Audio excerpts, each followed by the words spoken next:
Como pueden ver, acá tengo un pequeño proyecto en el que tengo un archivo HTML y también tengo un archivo .js, un archivo JavaScript. Bien, vamos a trabajar con eso esta clase. Entonces lo que por ahora necesitamos solamente son estos dos archivos, un HTML y un archivo JavaScript con extensión .js. Y luego lo vamos a importar. Bien. Pero antes de esto sería bueno tal vez nombrar algunas de las formas, bueno, o antes de hablar sobre cualquier otro concepto de JavaScript, primero empecemos por decir qué es JavaScript. Veamos un poquito de teoría, ¿ya? Vamos a empezar con todo este breve contenido. Bien, todo esto es lo que vamos a ver. Y empecemos por un poco de los conceptos básicos, ¿ya? Empecemos por decir que pues JavaScript es un lenguaje de programación, al igual que muchos otros que tal vez ya conocen, deben conocer una gran variedad. Conocen tal vez C++, ¿quién no conoce C++? Java, que JavaScript es muy similar en algunos aspectos a Java, también por eso del nombre. También han debido usar en MATLAB mismo, hasta en MATLAB se programa. Haskell, un sinfín de lenguajes de programación. Todos ellos tienen sus propias características y no es la excepción con JavaScript. Bien, esto lo vamos, esto todavía no os voy a explicar, si lo vamos a ir viendo en el código mismo para que se entienda. Ahorita no vamos a explicar mucho de esto. También es un lenguaje orientado a objetos. Ya, esto de case sensitive también lo vamos a explicar con el código. Sí, yo creo que es muy bueno explicarlo todo esto con el código. Ahorita lo vamos a ver esto ya. Esto de case sensitive, por ejemplo, hace referencia a las mayúsculas y a las minúsculas. Existen, por ejemplo, lenguajes de programación como Pascal, que tiene mucha sensibilidad con las mayúsculas, o bueno, no tiene ninguna sensibilidad más bien con las mayúsculas y minúsculas. Tú puedes poner una variable con mayúscula y luego llamar a la misma variable más abajo con minúscula y sigues haciendo referencia a la misma variable. En JavaScript no es así, así que bueno, mucho cuidado con eso. Si tú tienes una variable que se llama a con mayúscula, más abajo, si tú quieres llamar esa variable y la llamas con una minúscula, entonces te va a botar un error. Básicamente eso. Tiene un débil tipado, esto también lo vamos a ver más adelante en el código. Sí, es un lenguaje dinámico, precisamente por el débil tipado, también lo vamos a ver más adelante. Pero se dice que es un lenguaje dinámico porque las asignaciones que nosotros le hacemos a la variable en otros lenguajes de programación, digamos, yo tengo una variable, por ejemplo en C++, tengo una variable que se llama a, nuevamente la a, y esta variable a es de tipo entero, ¿ya? Entonces yo a esta variable a sí o sí le tengo que asignar un dato entero, un número. No puedo asignarle, por ejemplo, una letra o una palabra en concreto, ¿no? En cambio, en JavaScript esto sí se puede hacer. Y aquí va lo del concepto dinámico. ¿Qué quiere decir esto? Que yo no defino como tal a la variable, sino el valor que va a tener esta variable es la que define de qué tipo va a ser esta variable, ¿no? Ahí va lo de dinámico. Es decir, que la variable se adapta al dato y no el dato a la variable. A eso se refiere. Luego algunos usos, como les había dicho, se utiliza para darle un poco de dinamismo a nuestras páginas. También se utiliza como backend, que es lo que vamos a hacer. De hecho, en este semestre vamos a utilizar el JavaScript como un lenguaje base, ¿sí? O sea, vamos a utilizar JavaScript para todo. Para backend, o sea, para conectarnos a la base de datos, y también podemos utilizarlo para darle una vista más agradable a nuestra aplicación, como backend entonces, y también como frontend. Y como frontend se utiliza en múltiples frameworks, por ejemplo Vue.js, React y Angular utilizan JavaScript como lenguaje fuente. Y estos son frameworks exclusivamente para la parte del frontend. Entonces también utilizan JavaScript. ¿Qué quiere decir esto? ¿Para qué estamos nombrando esto? Que quiere decir que si ustedes ya luego de pasar este semestre ya dominan por lo menos la base de JavaScript, es suficiente para que se lancen a aprender frameworks de desarrollo frontend.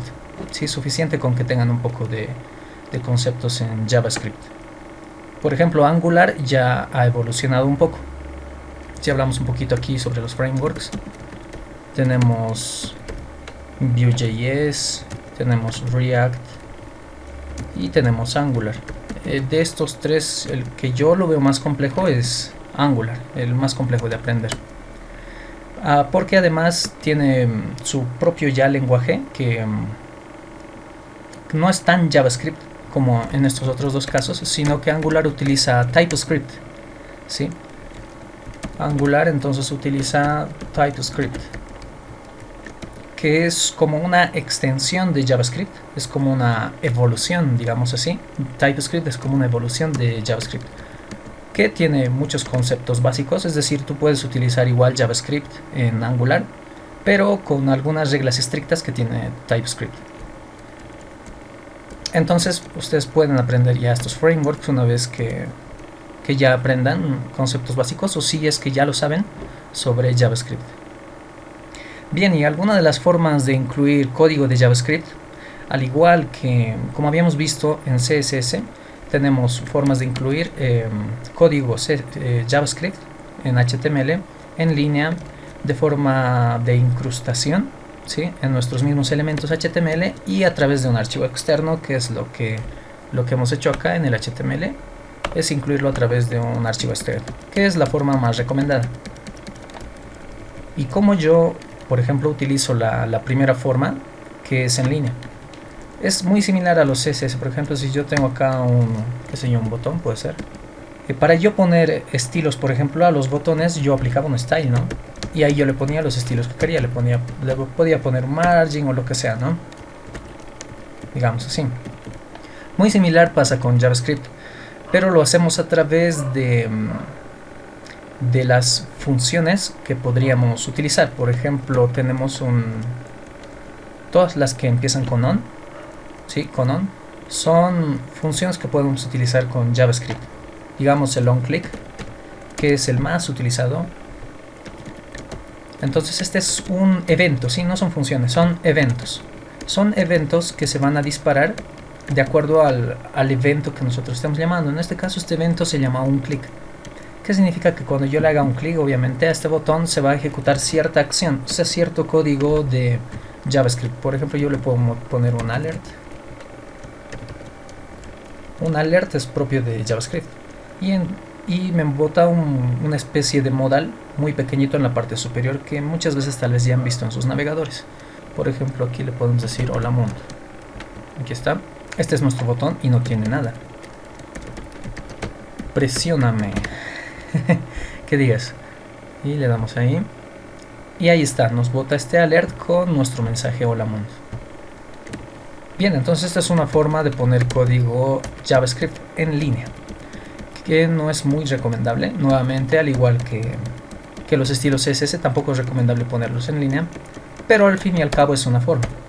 Otra forma es ponerlo con una incrustación. Con una incrustación. Me cuesta decir esa palabra, no sé por qué. Eso lo hacemos de igual forma. Si recuerdan, en CSS nosotros poníamos un style en la parte superior, un elemento style, y ahí adentro le podíamos poner nuestros estilos que querramos, ¿no? Digamos un color, y hay un color cualquiera, ¿no? Este es un elemento style, y dentro del style yo estoy poniendo mis estilos. ¿Sí? Esta es una incrustación de CSS. De la misma forma yo puedo poner igual una incrustación, pero en la parte inferior, para poner scripts. Y si recuerdan, habíamos dicho que todos los scripts siempre se ponen en la parte inferior de nuestro documento HTML. ¿Esto por qué? Porque por lo general con estos scripts le damos animación a elementos HTML que ya existen.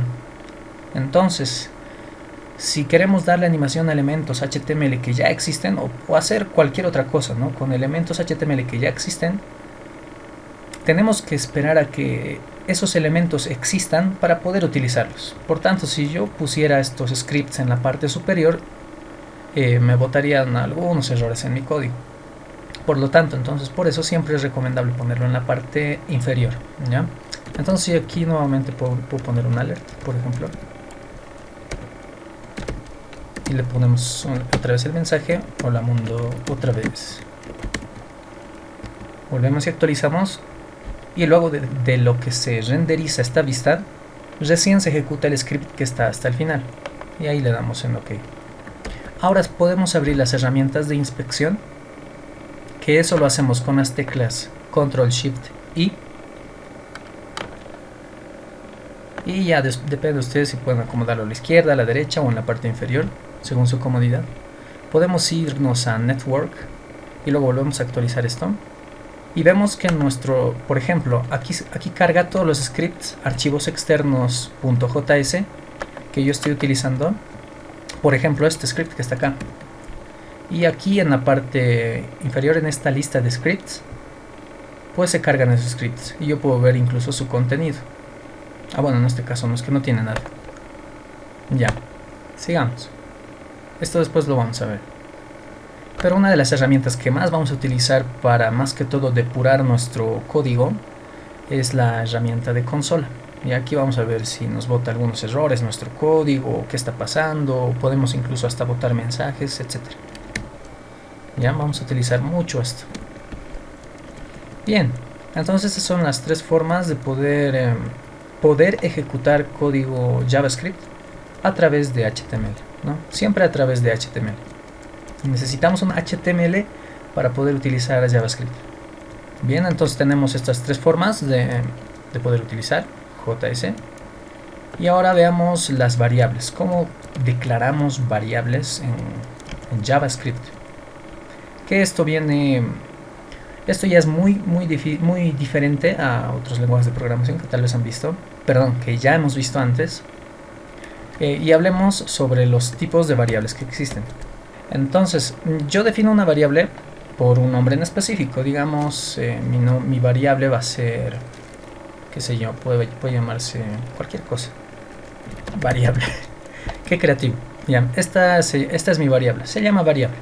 A esta variable yo le debo decir, tengo tres opciones para decirle de qué tipo va a ser, ¿ya? O sea, de qué tipo de variable va a ser esta.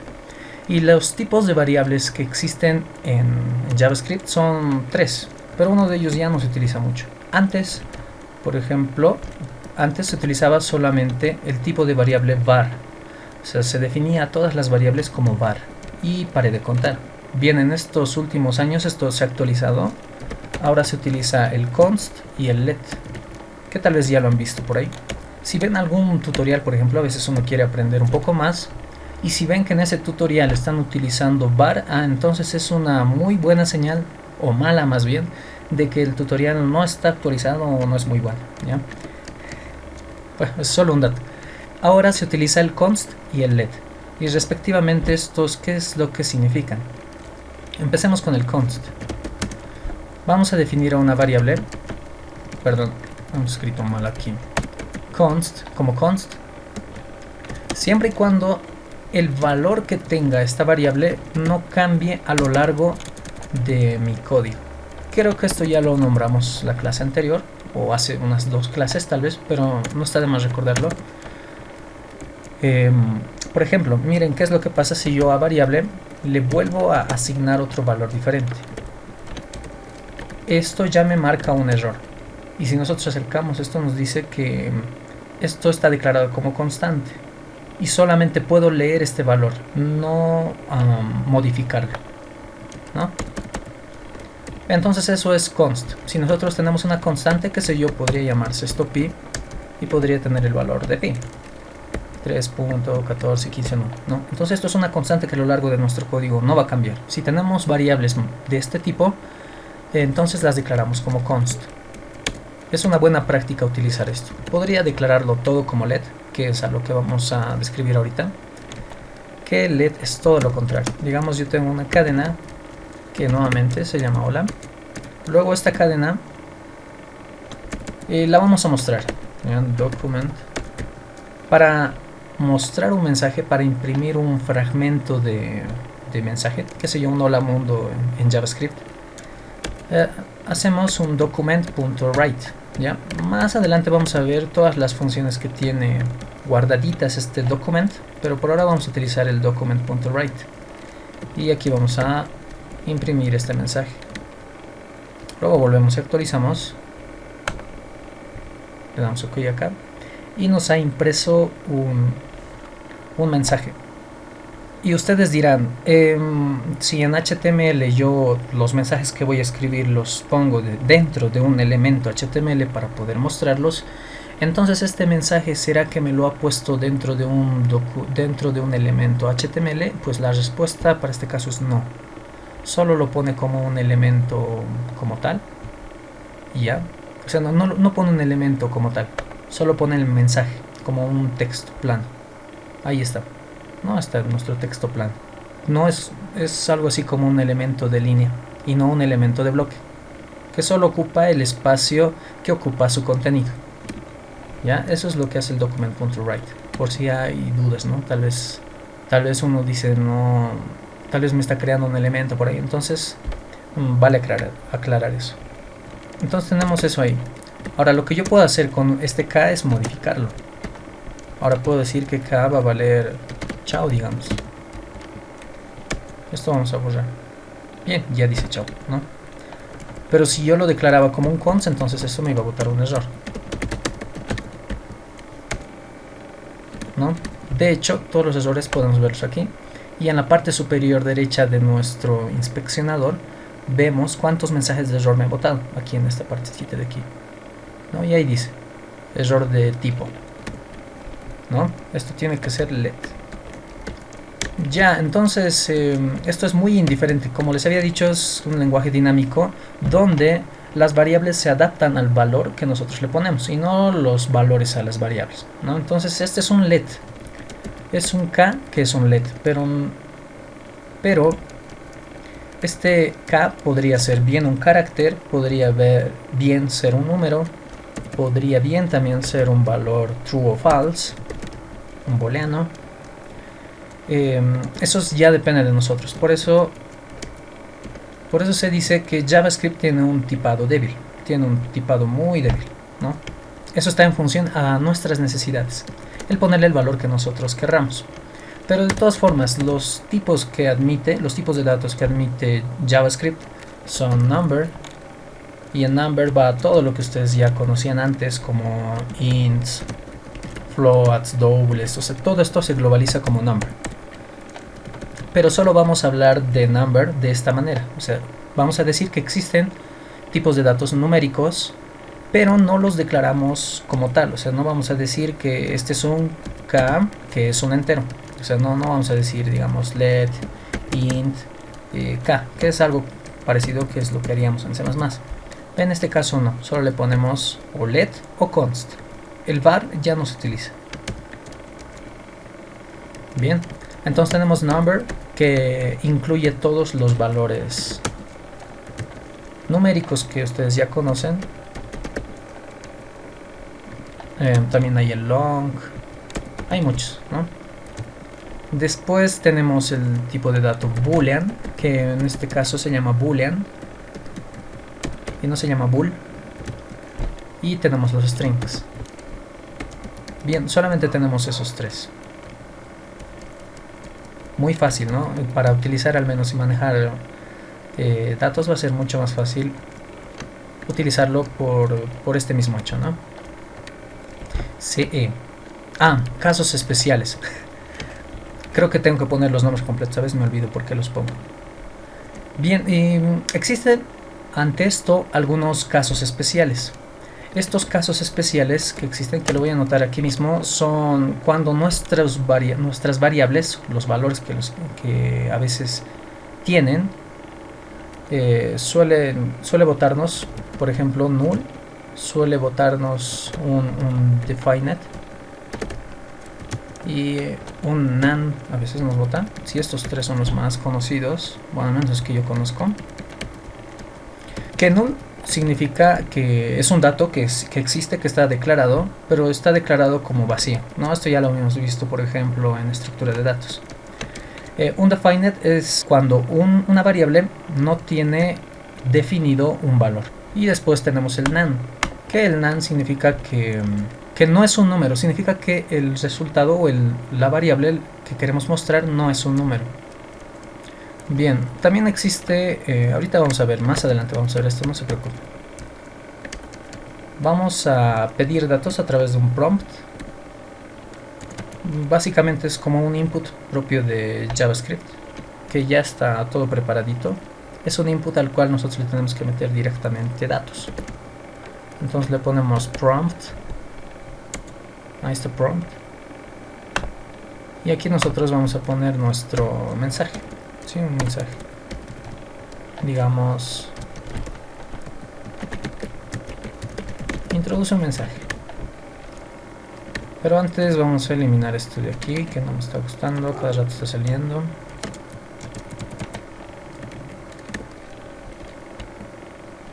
Y ahí está.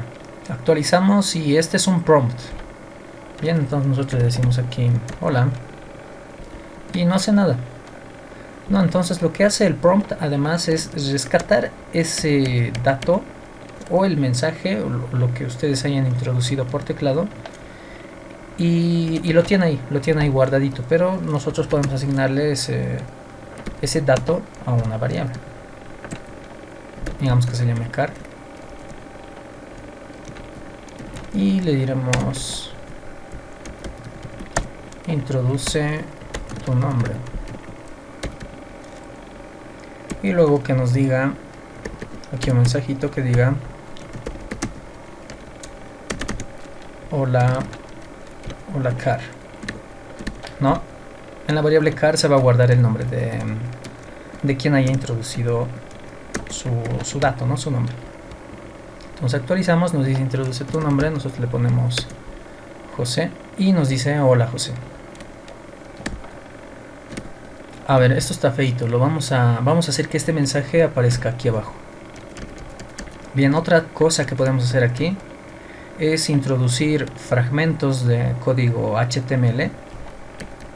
Entonces, ¿qué pasa si digamos yo pongo aquí un BR, que eso es un salto de línea? Yo puedo poner un BR y notan que también me lo pinta. Esto es ya propio del editor de texto, ¿no? Depende del editor de texto que utilicen, o te lo va a pintar o no te lo va a pintar. Entonces yo estoy diciendo, después de los mensajes que existan, pongo un BR y luego el mensaje de hola. Hola, bla bla bla, ¿no? Volvemos y actualizamos nuevamente, José. Y ahí está, ¿no? Hola, José. Con el ver, si inspeccionamos, ¿qué vamos a ver acá? Ahí tenemos nuestro VR y luego de esto el mensaje. Luego algunos de los operadores, creo que no es tan necesario ver esta parte, pero no está de más nombrarlo porque es un poquito diferente que otros lenguajes de programación. Primero tenemos los que todos conocemos, ¿no? Los operadores de asignación y los operadores aritméticos. Los operadores aritméticos son la suma, la resta, la multiplicación y la división, que aquí me ha faltado la división. Luego tenemos estos, que son los operadores de asignación, que si recuerdan en C++ han de utilizar o en Java. Si digamos yo tengo una variable A, esta variable A empieza en 1, pero quiero que luego esta variable A se incremente de 2 en 2. Entonces lo que yo puedo utilizar es ese operador de asignación. Bueno, una forma normal sería decirle A va a ser igual a A más 2 y pare de contar. El otro método que si tal vez no lo han utilizado es decirle A igual A más igual 2, ¿no? Que es el método similar al anterior que les había dicho. Ambos son lo mismo, ¿no? Entonces yo puedo utilizar o este o el otro. De la misma forma, de forma análoga, puedo utilizar el menos, puedo utilizar el por y puedo utilizar la división. Y otros más. Estos ya son propios de JavaScript. Por ejemplo, si yo le pongo 2 pors, lo que va a hacer esto, y esto lo vamos a anotar aquí, va a ser decirle A va a ser igual a elevado a la potencia 2, ¿ya? Obviamente esto no va a correr. Esto de aquí lo que estoy marcando. Pero esto de aquí es eso, ¿no? Es similar a esto. Es como decirle A elevado a la 2 o A elevado a 3. ¿Qué pasa si digamos le decimos que A va a valer 2 y luego le ponemos eso ahí? Luego vamos a decir que A va a ser igual a A al cubo. Entonces este resultado debería ser si nosotros mostramos A y ahí el VR, esto lo vamos a comentar y ahí está, ¿no? Nos ha salido 8. 2 a la 3 es 8. Bien, entonces eso es potencia, por ejemplo. Luego tenemos los operadores lógicos que son iguales que en C++ y en Java. Tenemos el I y el O, ¿no? Ambos se escriben igualito que en C++ y Java, así que no tenemos problemas con eso. Luego tenemos los operadores de comparación. Aquí hay una notable diferencia. A ver, vamos a hacer aquí un breve ejemplo, pero antes vamos a comentar estos prompts. Este prompt de aquí. Luego esto de aquí también. Y esto de aquí. Creo que esto ya no es tan necesario. Las comparaciones. En las estructuras comparativas como el if o el switch, ahí se utilizan comparaciones. Bueno, en el switch no. Pero también se puede utilizar estas comparaciones sin necesidad de utilizar estas estructuras condicionales. También se puede hacer en C++ y en Java, ¿no? Pero tal vez no lo han utilizado. ¿Y cómo se utiliza esto? Bueno, digamos que yo voy a tener una variable que se va a llamar, qué sé yo, valor, que va a ser igual a la comparación a una comparación, ¿ya? Pero antes yo voy a tener dos constantes. Un número 1 que va a ser igual, digamos, a 4. Y un número 2 que sea igual a 5. Luego aquí vamos a comparar n1 y n2. Bien. Luego vamos a imprimir este mensaje. Sí, ahorita vamos a ver por qué nos marca esto. Ahorita les explico. Entonces ahí mostramos el valor y obviamente me va a votar, bueno, me va a votar o true o false, ¿ya? En este caso me va a votar un falso, obviamente porque estos dos valores no son iguales, ¿no? Entonces eso es lo que me devuelve estas comparaciones. Si es que no las utilizaron antes, pueden utilizarlas ahora. Bien, ¿y por qué me remarca esto? Existen varios tipos de comparaciones. Puedo yo verificar si son diferentes, puedo verificar si son mayores, menores o iguales, mayores o iguales, ¿no? Noten que cuando yo he puesto estos cuatro últimos ya no se me ha remarcado esto. Bien, esto pasa porque dado que JavaScript es un lenguaje de programación de un tipado muy débil, que ya lo hemos comparado eso, es por eso que aquí existen las comparaciones iguales, diferentes, que son estas dos, las iguales y las diferentes, y además de esas dos existen las estrictamente iguales, que noten que ahí ya se desmarca esto, ¿no? Y las estrictamente diferentes. Bien, ¿y esto por qué? Bien, vamos a manejar el ejemplo de hace rato. En este caso los dos números son iguales, 4 y 4, entonces esto me va a botar un true. Pero ¿qué pasa si yo le pongo al n2 un string, que también es 4? Si lo actualizamos también me bota true. Pero si yo le pongo estrictamente iguales y le digo, quiero verificar si este es, además de, de que se parezcan, hace rato sí se parecían, era un 4 que era un número y era un 4 que era un string, sí se parecían y por eso me ha botado true, pero ahora le estoy diciendo que van a ser estrictamente iguales. Al decir que sean estrictamente iguales hago referencia a que ambos también sean del mismo tipo, y que tengan el mismo valor, ¿no? Eso es estrictamente iguales. Entonces esto me bota false, ¿no? Me bota false porque pues uno es un número y el otro es un string. Pero si yo ya le borro esto, entonces ahí me va a botar true, ¿no? Entonces estas comparaciones que yo les recomiendo que, al menos para JavaScript, se acostumbren a utilizar el triple igual, o para comparaciones el diferente y doble igual ahí, ¿no? Pues solamente destacando las diferencias notables, ¿no? Y otra comparación que también van a utilizar, que sería la negación de un valor, que es la misma que en C++ y que en Java, ¿no? La negación, donde si digamos yo tengo un n3, le pondremos acá, y este n3 es igual a false, entonces lo vuelve a true, ¿no? Esa es la negación.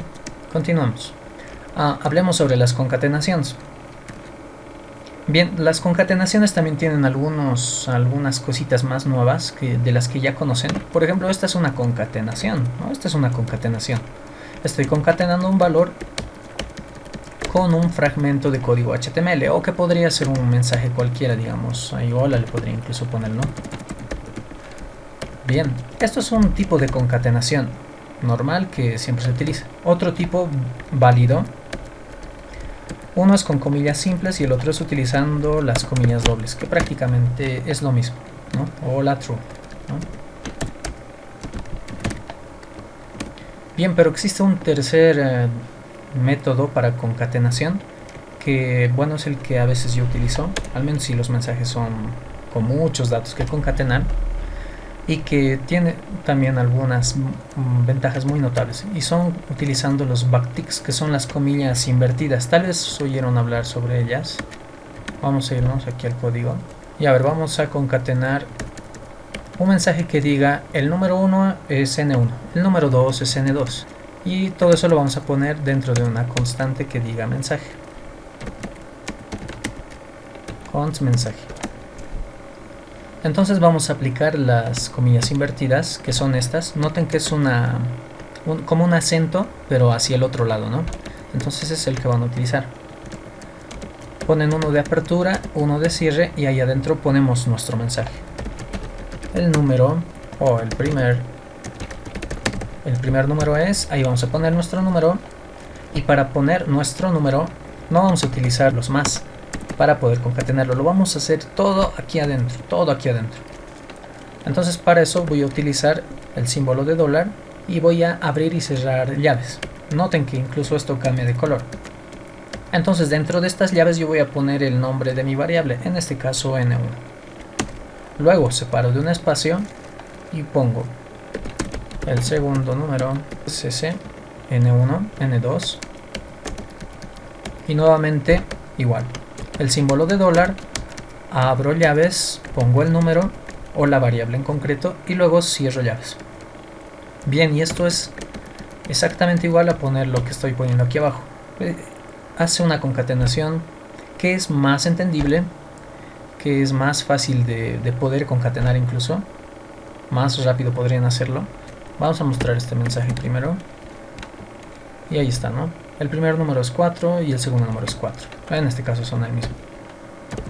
Si digamos le pongo 3, ahí está, ¿no? Y el segundo número es 3. Adicionalmente puedo poner código HTML aquí adentro, dentro de estas comillas. Digamos, ahí entre estas comillas dobles yo le pongo un H1. Entonces yo tendría que poner de forma manual la etiqueta. Ahí. Bueno, esto ya lo ha hecho el editor, pero igual. Hola, luego un br y luego un párrafo puedo poner, y hay un lorem. Bien, me creo esto. Qué bien. Pero si digamos lo quiero acomodar, ya se torna un poco desordenado. Personalmente no me gusta utilizar mucho esto, prefiero utilizar el que está aquí arriba. Yo también se los aconsejo, es mejor utilizar esto. Si digamos yo le pongo aquí un style, sí, también me deja. El problema con esto es que yo no puedo utilizar, digamos, aquí adentro. ¿Qué pasa si yo, obviando esto, no? Si yo quisiera mostrar por algún X motivo unas comillas dobles, ¿no? Quiero mostrar comillas dobles, entonces ya me presenta problemas, ¿no? Problemas de cierre, de apertura, de comillas, etcétera. Bueno, en este caso obviamente podemos hacer eso, porque no estamos utilizando comillas en ninguna parte. Entonces son algunas de las ventajas. Nuevamente, yo les recomiendo utilizar el último método que les dije, este de aquí. También me permite poner, ¿no?, código. Ahí digamos, le pongo un H1. Ahí está, no me lo creo. Hola. Ahí está mi mensaje. Y es mucho más ordenado. Continuamos. Hablando un poco sobre el camel case, si no saben qué es el camel case, es solamente un formato, un método para poder nombrar a nuestras variables o a las funciones. ¿Y cómo nombrar estas variables? ¿Qué es lo que el camel case en concreto te dice? ¿Cómo tienes que nombrar a las variables? Por ejemplo, yo no puedo nombrar una variable. Una de las formas que hacemos es ponerle, digamos, quiero decir nombre completo, así que se llama la variable. Entonces noten que yo las dos palabras que tiene esta variable las he separado por una barrita baja. Esto no es camel case, ¿ya? ¿Qué es lo que me dice camel case? Si digamos yo tengo, mi variable se llama nombre completo, digamos. Entonces lo que camel case dice es que unas todas esas palabras y luego de la primera palabra, a partir de la segunda palabra, la primera letra de esta palabra debe ir con mayúscula. Bien, entonces nuevamente cada una de las palabras tiene que empezar con mayúscula, a excepción de la primera palabra. Eso es camel case. Tanto para funciones, tanto para variables, se recomienda utilizar camel case. Noten, si digamos yo no uso camel case, tal vez me marca aquí un error. No es tan estricto. TypeScript es estricto, por ejemplo. Con eso. Sí o sí camel case te pide. Bien. Entonces eso es camel case. Y eso es lo que también usa JavaScript. Por ejemplo, si nosotros ponemos document.getById, bla bla bla. Noten que cada una de estas palabras, por ejemplo, get, que es la primera palabra, empieza con minúscula. Todo minúscula. Element, que es la segunda palabra, empieza con mayúscula y después todo minúscula. Luego by, otra palabra, mayúscula, minúscula. ID, mayúscula y minúscula, ¿no? Y eso es camel case, y eso es lo que está utilizando JavaScript. Solo es un formato, no se asusten cuando escuchen camel case, solo es el cómo nombrar las variables. Luego tenemos arrays. ¿Y cómo declaramos arrays en JavaScript? Dado que es un poco diferente, por ejemplo en C++ y en Java teníamos que decirle de qué tipo era este array y ponerle un tamaño en algunos casos, en otros no. Bien, en JavaScript, bueno, no es más que digamos ponerle, de hecho es un const, no, le pondremos let, digamos que se va a llamar b, como siempre le poníamos b, ¿no? Bueno, una forma de declararlo es directamente abrir y cerrar corchetes y ahí adentro ponerle cada uno de los elementos que nosotros queremos, digamos el 1, 2, 5, 3, 8, bla bla bla, y 7 más. No, es muy similar a otros lenguajes de programación, con la excepción de que, por ejemplo, yo aquí no tengo que ponerle corchetes por delante y decirle el tamaño, ¿no? Que es lo que pasaba con otros lenguajes. En este caso solamente es así, le pongo el nombre de la variable y pongo los elementos. Bien, este es un método. Otra forma es, digamos, yo tengo let a, puedo poner la palabra array y esto me crea un array vacío. Pero también puedo ponerle yo aquí los elementos, entonces le pongo 1, 4, 2, 6 y así. Algo que no podíamos hacer en otros lenguajes de programación era mostrar directamente el vector. En estos casos sí es posible. Digamos, yo puedo mostrar aquí directamente el vector v, que de hecho voy a utilizar el otro método para poder mostrar nuestros mensajes. Voy a poner br y vamos a mostrar el primer array. Quizás les parezca un poquito complejo esta forma de concatenación, pero yo se las recomiendo, en serio que se las recomiendo. A la larga se van a acostumbrar a utilizarlo. Bien, y noten qué es lo que pasa, que ya me muestra todo mi array, cada uno de sus elementos separados por una coma. Entonces es muy útil, ¿no? Ya no tengo que yo recorrer todo el array con un for. Bueno, si es necesario, entonces pueden hacerlo. Pero para mostrarlo basta con ponerlo el nombre del vector y ya. ¿No? De la misma forma, si mostramos ahí está nuestro array. Bien, y esas son nuestras dos formas de declarar. Y si digamos yo quiero acceder a una posición en específica de alguno de estos elementos, por ejemplo del vector b, que es nuestro primer vector, igual que en otros lenguajes, abrimos y cerramos corchete y ahí adentro ponemos el índice o la posición en la que está ese elemento que queremos mostrar. Y estas posiciones empiezan de 0 y terminan en el tamaño -1, ¿no? Empiezan desde 0. Digamos quiero mostrar el 5, entonces debería irme a la posición 2, ¿no es así? Y ahí mostramos el 5. De la misma forma en el otro caso es que ambos arrays, tanto b como a, son iguales. Entonces Esta es una forma de mostrarlos. Cuando nosotros ya empecemos a trabajar con el backend, vamos a rescatar datos desde la base de datos. Estos datos que van a ser rescatados desde la base de datos van a tener un formato en específico. Van a rescatar estos datos como un array de objetos, ¿sí? ¿Y qué es un objeto? Bueno, un objeto es, podríamos definir un objeto como un array asociativo, que se define a través de claves y ya no de índices. Por ejemplo, al decir yo índices me refiero a la posición en específico. Entonces, cuando decimos claves, estamos diciendo, por ejemplo, quiero de esta persona, por ejemplo, tengo un array, digamos, let persona, una persona que tiene nombre, que se llama José, que tiene un apellido, Bilbao, y qué sé yo, ¿no? Que tiene un número de teléfono, que podría ser ahí, ¿no? Cualquiera, no es este. y ya, ¿no? Este podría ser un registro de la base de datos. Bien, y para yo mostrar estos datos, bueno, en este caso es un array. Entonces yo le digo persona en la posición 2 para poder ver el número de celular, por ejemplo, ¿no?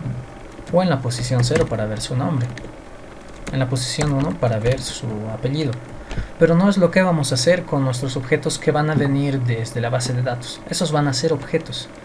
O sea, arrays asociativos. Que lo de arrays asociativos en sí no existe en JavaScript, sino se los conoce más como objetos, ¿ya? Pero si queremos hacer un array asociativo, su definición es que es un array al que se accede a sus elementos a través de claves, ¿ya? Esa es la definición de un array asociativo. Pero eso no existe en JavaScript. En su lugar vamos a utilizar JSON, ¿ya? Que el JSON es una estructura, sí, un formato en específico que ya existe para poder yo utilizar objetos en JavaScript. Que eso es lo que significa, ¿no? JavaScript Object Notation. Es una notación ya estructurada de un objeto de JavaScript. Ya, eso es un JSON. ¿Y cómo yo me construyo un JSON? Ya, trabajemos con esta persona. En lugar de poner paréntesis de apertura y cierre, vamos a poner llaves. Y voy a bajar esto para que se entienda mejor. Dentro de estas llaves voy a poner mediante una clave y un valor los valores que yo quiero que tenga esta persona. Por ejemplo, la clave para persona va a ser nombre, ¿no? Que esa sea su clave. Luego le ponemos 2 puntos y vamos a decir que esta persona en su clave nombre va a tener el valor de José, ¿ya? Esta persona, luego separado de una coma, con la clave apellido, separado de 2 puntos y un espacio, va a tener el valor de Bilbao. Y luego una clave celular que va a tener ese valor, ¿no? Y así es como se construye un objeto. Sí, este es un objeto. Y si digamos yo quiero mostrar el objeto directamente, bueno, no me lo va a permitir, ¿ya? Vamos a mostrar persona. ¿Qué persona ya es un objeto? Ya no es un array. Y claramente aquí me dice que es un object. Es un objeto. Bien, entonces si quiero mostrar a la persona como tal, ahí ya tendría que recorrer sí o sí este objeto. Pero es más fácil y más entendible para su código. Les ayuda bastante. Incluso depende del editor que utilicen. De hecho, creo que todos los editores te brindan esta pequeña ayuda. Es como una estructura en C++ o una clase en Java, ¿no? Le pones punto y a continuación te despliega los valores que puedes poner de esta persona o de este objeto en sí, ¿no? Digamos persona.nombre, eso es lo que quiero mostrar. Y ahí está José. Puedo mostrar el apellido y hace que su código sea más entendible. Si yo hace rato decía persona en la posición 0, no sabía qué es lo que era, ¿no? Entonces estos son objetos. ¿Qué es lo que vamos a utilizar para la conexión a base de datos? Persona.celular. Y ahí está, ¿no? No es la única forma, también podemos hacerlo por las comillas. Y entre las comillas ponemos el nombre de la clave. Por ejemplo, nombre. Y también funciona. Cualquiera de los dos métodos es válido. cualquiera de los dos. Continuemos. Bien, ya hablando de condiciones y ciclos, creo que esta parte hasta podríamos saltarnos, dado que ya todos conocemos el while, el do while y el for. De hecho, hasta el if, tampoco le puse el if acá porque también ya lo conocemos. Entonces aquí le pondremos el if. Todos son iguales, todos son iguales. El if, el while, do while y el for. Ah, pero acá aparecen otros dos, que son el for in y el for off. Veamos estos últimos tres para que notemos la diferencia que existe entre cada uno de ellos. Empecemos. A ver, vamos a mostrar primeramente sí, vamos a recorrer nuestra primera raya, el B. Vamos a recorrer eso y eso lo vamos a hacer con un for normal. Entonces tenemos let i igual a 0 y menor a, en este caso, b.length. b.length me devuelve el tamaño de mi array, ¿no? Luego le damos i más y recorremos esto. Luego vamos a mostrarlo y vamos a mostrar vector en la posición i. Muy bien, eso es todo. Ha botado un error. Veamos el error. b.length is not a function. Sí, solo es así. Y ahí está, ¿no? Ahí están los valores. 1, 2, 3, 5. 1, 2, 5, 3, 8, 7, ¿no? Entonces es una forma de recorrer. A ver, a este segundo array, al array A, le pondremos, digamos, autos, que se llama. Le vamos a poner un array de strings, ¿ya? Donde tenemos un Toyota, tenemos un Suzuki, no, mejor no, un Volvo. Y tenemos un Kia, ya, esos tres. Ahora, ¿qué pasa si queremos mostrar A?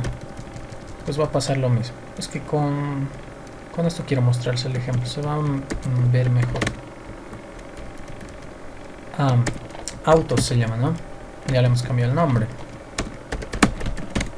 Autos. Ahí están. Toyota, Volvo y Kia. Y ese José que se está mostrando creo que es de este, ¿no? Vamos a comentar. Ahí está. Ahora veamos el for in y el for off, que son ya diferentes. Entonces, primero veamos el for in. Entonces nosotros ponemos for. Luego debemos poner dos variables, una al principio y otro al fin, y al medio de esas dos variables ponemos la palabra in. Entonces la última variable que vamos a poner va a ser el nombre de nuestro array que estamos recorriendo. En este caso estamos recorriendo autos. Luego el nombre de la primera variable, que no necesitamos ponerle un let. Ojo ahí, es muy importante eso. Le vamos a ponemos la variable que va a recorrer este bucle, que puede llamarse auto porque cada vuelta va a representar a un auto. Y luego de esto vamos a mostrar este auto. En sí solamente esa variable es la que vamos a mostrar, auto. ¿No? Y veamos que nos muestra, o tal vez nos está marcando error. Y ahí está, no, sí está bien. Noten que en este caso no necesito decirle const o let. De todas formas le podemos poner. Y ya va a desaparecer el comentario. Sí. No es necesario. Noten que si no lo pongo esto ya me subraya. Entonces a veces se ve un poquito feo ahí el código. Entonces le vamos a poner nomás el let. Se ve mejor. Ya. Entonces, ¿qué es lo que hace el in? El in lo que hace es mostrarme los índices, de ahí viene los índices de mi array, ¿sí? O sea, de mi array auto no me está mostrando su contenido, sino más bien sus índices, sus claves, ¿sí? Que como es un array me está mostrando 0, 1, 2, ¿no?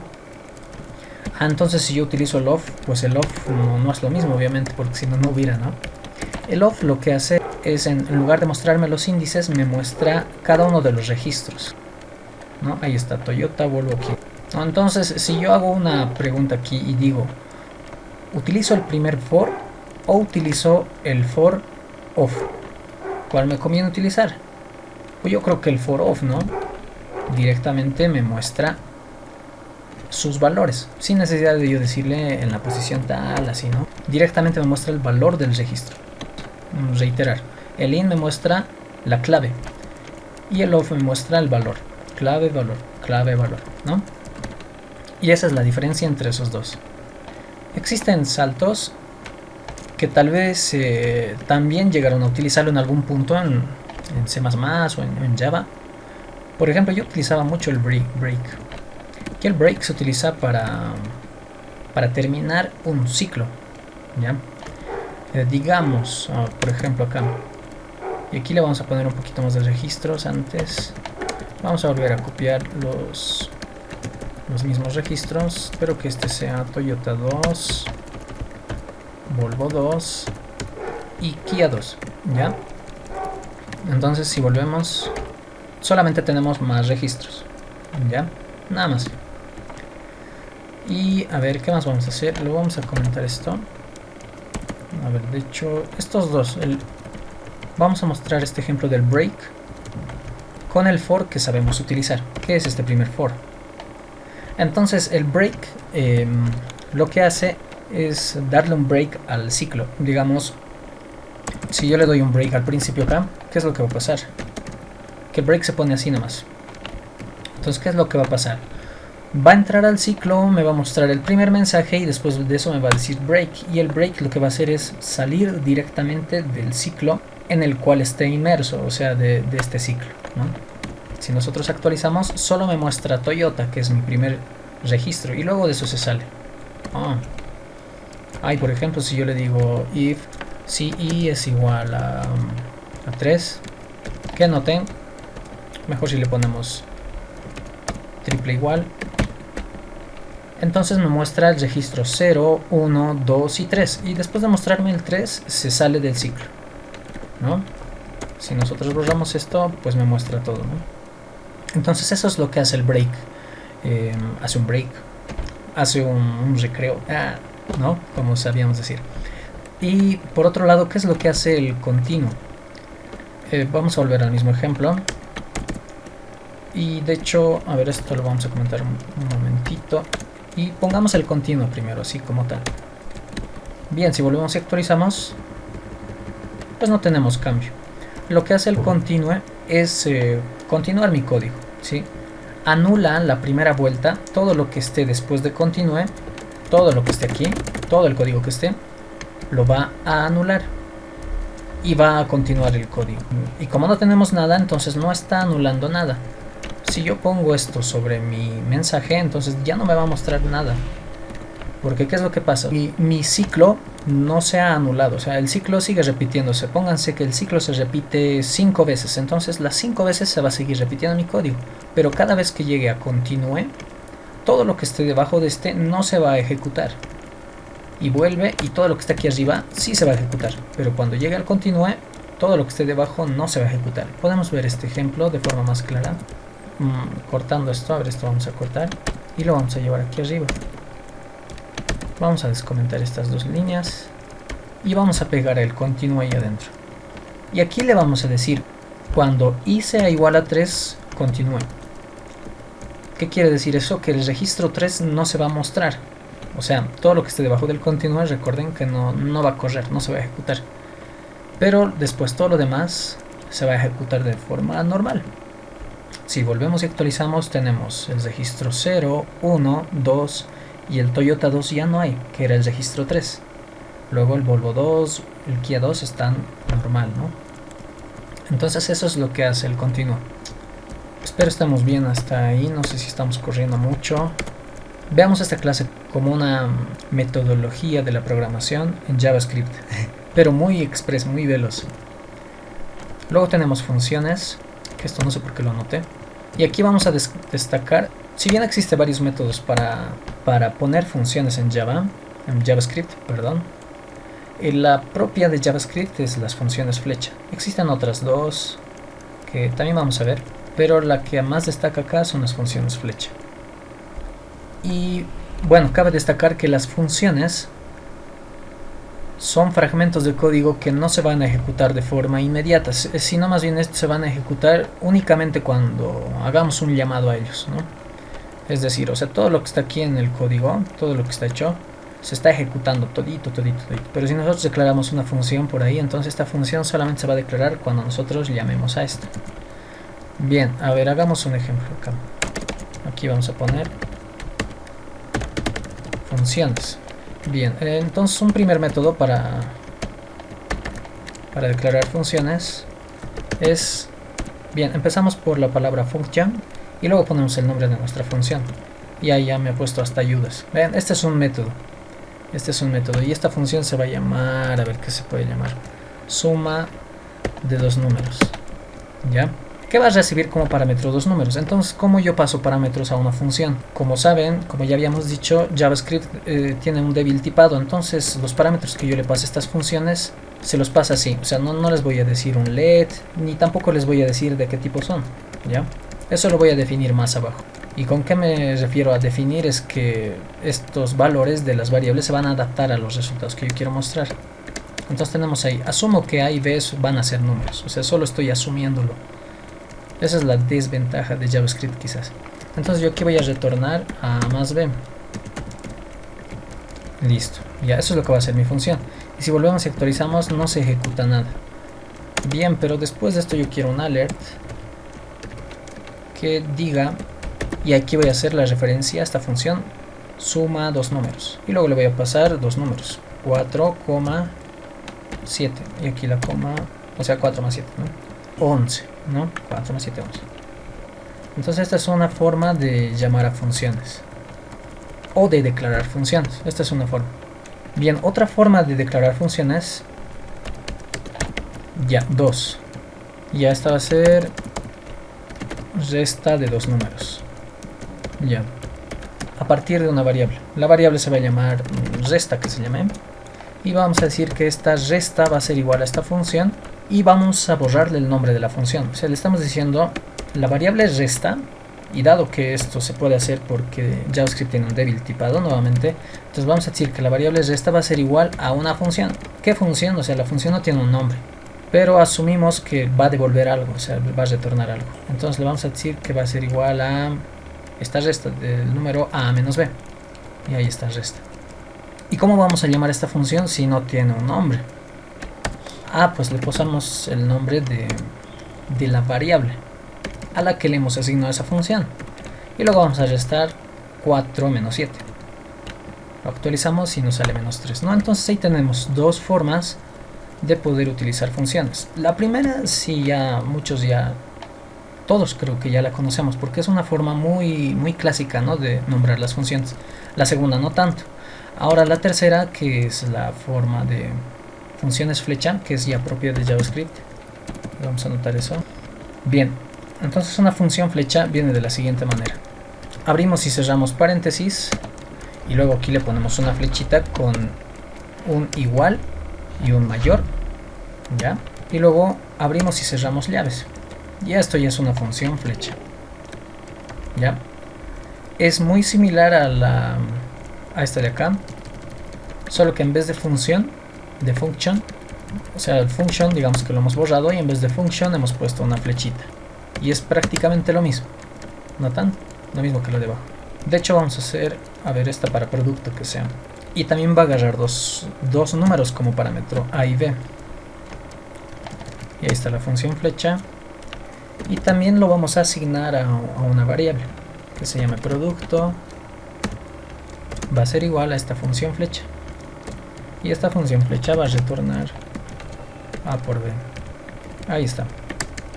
Luego mostramos el resultado llamando nuevamente, ¿no?, al nombre de esta variable, que es igual a esta función flecha. Y ahí tenemos, volvemos y actualizamos y tenemos 28. ¿Por qué no salió 28? Ya, pues, ni modo. Entonces esas son las tres formas de poder utilizar una función. Funciones en JavaScript tenemos tres formas. Hay la primera, que todos conocemos, la segunda, que es un poquito diferente. En esta forma le estamos borrando el nombre de nuestra función. Muy importante ponerle punto y coma al final de esta función. Dado que es una función sin nombre, tiene que tener un punto y coma al final, porque si no me marca como que necesita un punto y coma, ¿notan? Yo pongo eso y desaparece mi marca. En este caso no necesito un punto y coma al final. Luego en la tercera forma, de la misma forma también necesito un punto y coma al final, porque también es una función que no tiene un nombre, dado que es una función flecha. Datos que destacar de las funciones flecha es que si digamos la función solamente tiene un parámetro, digamos que solamente el parámetro es a, y yo multiplico a por 2, ¿no? Ahí sería una función. Entonces no es necesario poner los paréntesis. Y si mi procedimiento de la función flecha, solo de la función flecha, si mi procedimiento solo tiene un paso, que en este caso solo tiene un paso, entonces tampoco es necesario poner llaves. Ya. Pero cuando es una función, o sea, cuando yo estoy retornando un valor, sí necesita las llaves. Digamos, si aquí yo le ponía, por ejemplo, este alert de acá, entonces en este caso no necesita las llaves. ¿Notan? Ya no necesita las llaves. Pero a ver, esto está haciendo ahorita recursividad. No queremos recursividad. Solo queremos a por 2. 2 por a. Es lo mismo. Bien, vamos a comentar esto. Ejecutamos la función producto. Producto de 4. O sea, solamente estoy ejecutando la función. Basta con llamarla. Lo actualizamos y ahí está. 4 por 2, 8. Bien, entonces ya las funciones flecha. Luego tenemos una lista que creo que no es tan necesario ver esto, pero esta es una lista de todos los métodos de arrays que son propios de JavaScript que podemos utilizar. Son métodos que creo que les van a servir mucho, al menos como nosotros vamos a manejar más arrays y strings, ¿no? O sea, cadenas y arrays. Entonces es quizás bueno conocer algunos de estos métodos. Obviamente todos estos métodos que ven acá no son todos los que existen, hay más. Según sus necesidades pueden buscarlos. Pero yo me he tomado esa tarea y he puesto aquí una lista de los más utilizados. Estos son los que más podrían utilizar. Tal vez alguno que otro ya no lo utilice mucho, pero ahí está la lista. Tanto de los métodos de arreglos como los métodos de cadenas. Con una breve descripción. Algunos no tienen descripción porque son ya un poco obvios el cómo se utilizan. También tenemos una lista de los maths, de los métodos maths que se utilizan. Por ejemplo, ahí está el sqrt, el qvrt, max, min. O sea, todos estos ya son bastante intuitivos. Yo sé que ya a ustedes les va a ser bastante fácil, basta con ver el nombre y saben para qué sirve. Ya. Y luego vamos a ver un poco de la consola. Pero quedaremos en métodos de arrays, ya. Después vamos a ver métodos de cadenas. Luego vamos a ver math y algo que se puede hacer con la consola. Sí, que se puede hacer muchas cositas con la consola que ustedes ven acá. De hecho podemos ponerle incluso estilos a nuestros propios mensajes por consola. Eso les voy a mostrar en la próxima clase. A lo que he visto creo que no hay ningún tutorial que diga eso. Entonces eso vamos a ver la próxima clase, ¿ya?